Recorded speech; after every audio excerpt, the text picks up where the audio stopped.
The Word of God is alive and powerful, sharper than any two-edged sword, piercing even to the dividing asunder of the soul and spirit and of the joints and the marrow, and is a critic of the thoughts and intents of the heart. All Scripture is God-breathed and is profitable for doctrine, for reproof, for correction, for instruction in righteousness, that the man of God might be mature, thoroughly equipped unto all good works. Study to show thyself approved unto God, a workman that needeth not to be ashamed, rightly dividing the word of truth. Sa dili pa kita magpadayon sa pagtuon sa pulong sa Dios ni ining adlaw, atong gamito na karon ang prinsipyo sa 1 John 1:9, which says in English, if we confess our sins, God is faithful and just to forgive us our sins and to cleanse us from all unrighteousness. But for you unbeliever, the issue you're facing is faith alone in Christ alone. Acts 16:31 says, believe on the Lord Jesus Christ, and thou shalt be saved. Let us pray.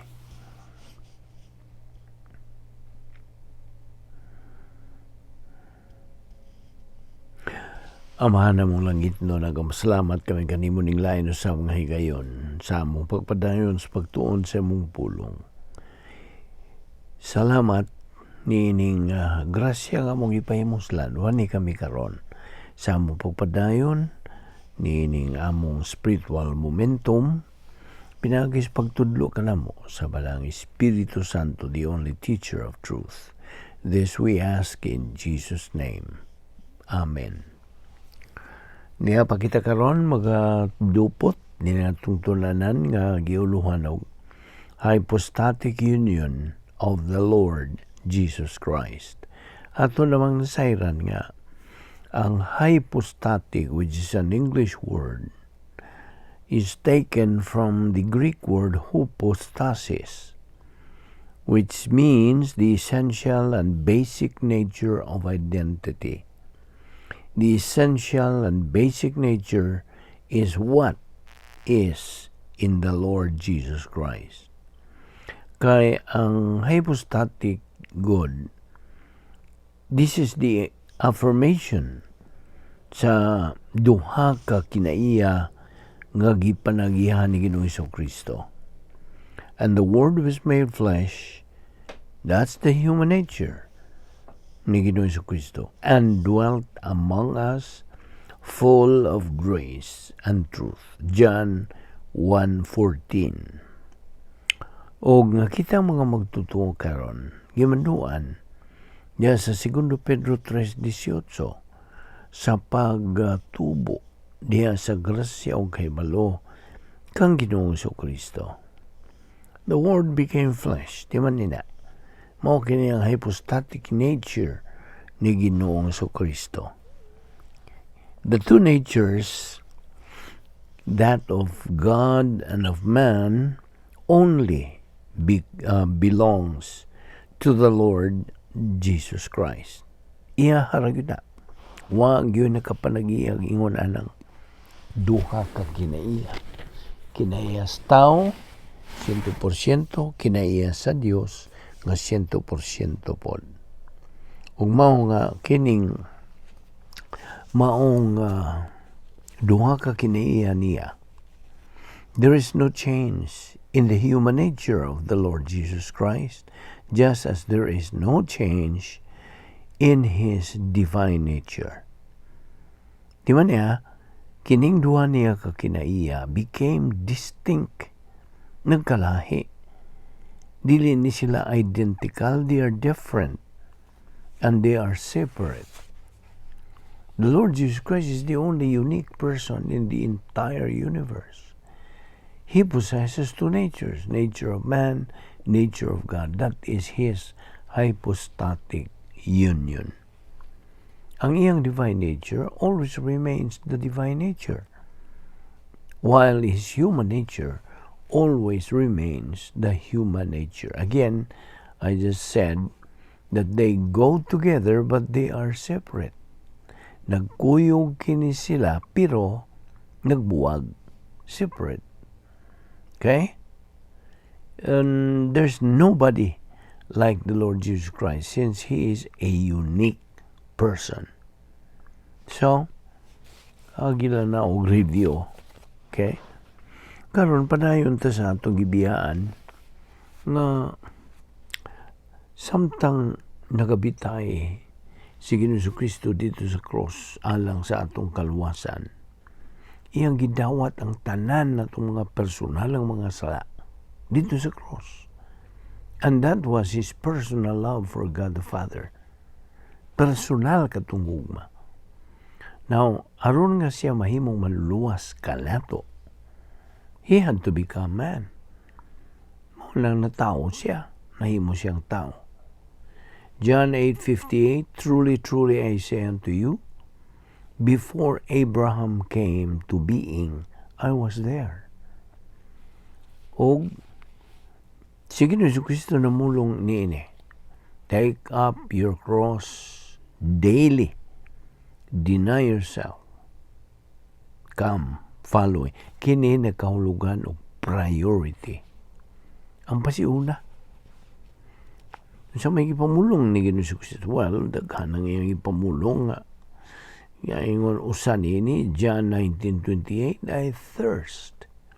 Giuhaw ako. O niya, diya sa Lucas 23:26, Amahan, nganha sa imong mga kamot, itugyan ko ang akong espiritu. In manos tuas, kumindo espiritu meum. Father, unto thy hands I commend my spirit. Si Ginoong Jesucristo in His humanity, He is unique. Talagsaon ra gyud siya. Revelation 1:18, I am He who lives. I was dead, and behold, I am alive forevermore. I am the first and the last. I have the keys. Yahweh, si Ginoong Jesucristo, naghulagway niining bahina sa iyang pagkadiyos. The Lord Jesus Christ had two natures, divine and human. Timani ka na. Kung balikon na usap, nga kining duha niya kakinaiya, nagakuyog kini sila. Apan dili ni sila magkasagol. Nagabuwag kini sila from each other. They go together in one person. This is what we mean by hypostatic union. And then we have the doctrine of kenosis. Dining doctrine of kenosis. Si Ginoong Jesucristo, mihawas, iyang gihukasan niyang kaugalingon sa iyang paggamit sa mga kinaiya sa iyang pagkadiyos. Samtang dinhi siya din ang atong kalibutan aron sa paghimaya siyang kaugalingon. Revelation 1:18 sa gisulti, I am He who lives. I was dead, and behold, I am alive forevermore. John 1:1, in the beginning was the Word. John 6:62, what then if you should see the Son of Man ascend where He was before? John 5:25, truly, truly I say to you. Now, verse 27 po diha, and He gave Him authority. Ang anak sa Dios nagkanayon niini that He was God at the same time. He was true man. Kung balikon, ang persona ni Ginoong Jesucristo dili kasagaran. It's unique. Colossians 1:17, and He is before all things, and by Him all things consist. And then, to usab nga hisgutan kining bahin sa great power experiment. Kining great power experiment of the hypostatic union ni Ginoong Kristo nga naga-emphasize kini sa iyang pagka-talagsaon, his uniqueness. Now, dinhi sa katuigan sa simbahan, kitang mga magtotoo kinahanglan kita mo gamit nining power experiment. Si Ginoong Kristo is superior as a human being tungod sa iyang pagka-talagsaon, sa iyang pagka-hypostatic union. Ang iyang mga kinaiya sa iyang pagka-Diyos, okay? Sa iyang pagka-Diyos in his deity. And the attributes of his humanity were not diminished. Wa magkakunhod, no?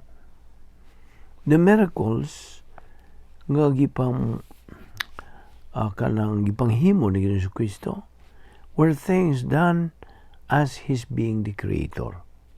Ingon nga Dios. Inumdum ka ni Lazaro nga gibalik niya sa pagkabuhi. Lazarus was brought back to life. Unsa pa?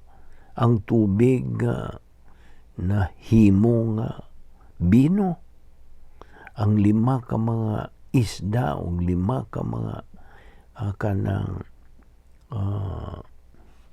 pan, iya kining multiply to many aron iyang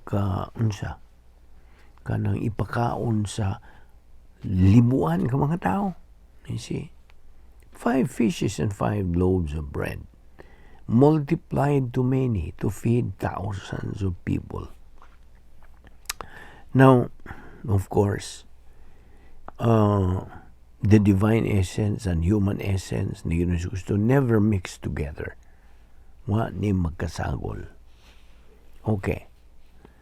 Ato na po ni ipadayon ugma, dinhi una kita mo hunong o ayaw sipyan sa pagsunod, pagsubay, yun nga itong hinisgutan nga hypostatic union ni Ginoong Jesucristo. Okay? Di nila una kita kutob, magampo na. Amahan na mo langit nun. Salamat sa imong grasya.